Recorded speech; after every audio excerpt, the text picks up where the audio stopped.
solving a Rubik's Cube, but for every turn that I do on the cube, I will have to say one digit of pi. All right, here we go. I know you guys are probably thinking, but Jeffrey, you're the dumbest person on the planet. How are you supposed to do two but very smart person things? Solve a colorful plastic toy and recite a bunch of random letters.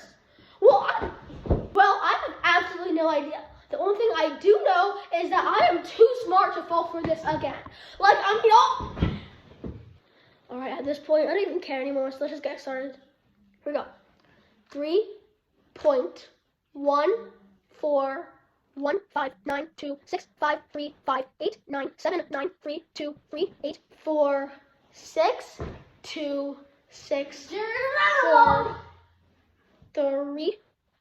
8, 3, 2, 7, 9, 5, 0, 2, 8, 8, 4, 1, 9, 7, 1, 6, 9, 3, 7, 5, 1, 0, 5, 8, 2, 9, 7, 4.